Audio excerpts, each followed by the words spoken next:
Врз основа на истражувањето објавено за администрирање на даноците во град Скопје, граѓаните не се задоволни од методологијата за проценка за да нема паушални пресметки на данокот на имот.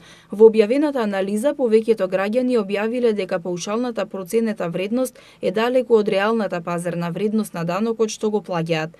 За решавање на проблемот, експертите и институциите ќе ја поедностават постапката со подготовка на нова методологија за утврдување на пазарната вредност.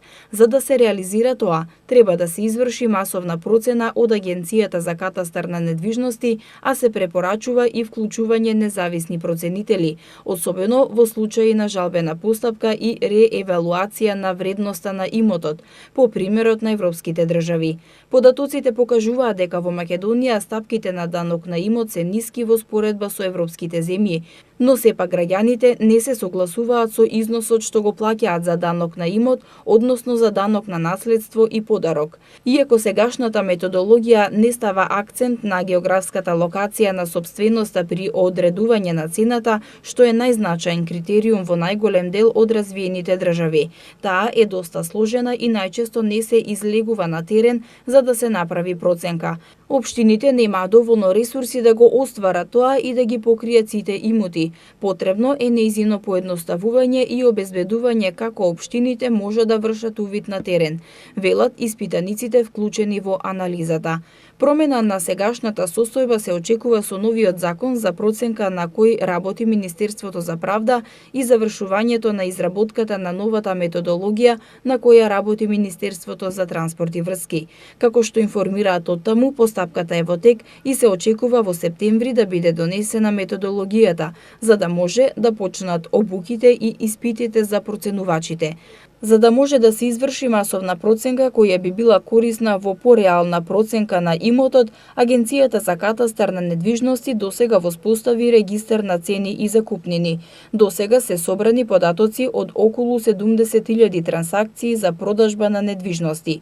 Тие податоци треба да послужат како основа за масовна проценка. Граѓаните како проблеми ги наведуваат и присилните наплати, како и издавањето двојни решенија за данок на имот. Како сериозен проблем се посочуваат и низа банкарски провизии што се наплаќаат од граѓаните за извршување на решенијата за присилна наплата. Висината на овие провизии некогаш ги надминуваат и износот на даночниот долг.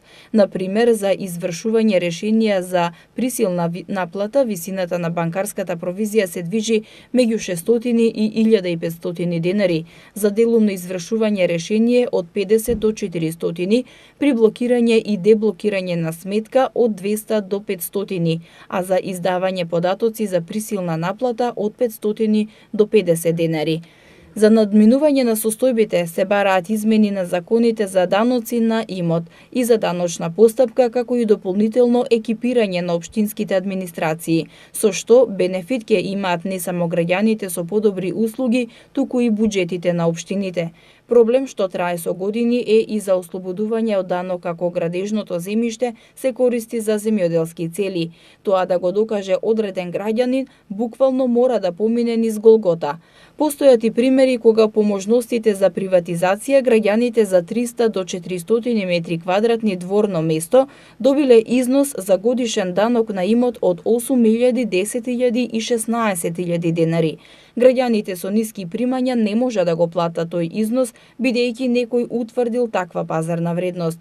Она за што треба да се алармира е и за проблемите на граѓаните со присилна наплата, особено за корисниците на социјална помош. Се отвора прашањето дали таа категорија на граѓани треба да плаќа данок на имот.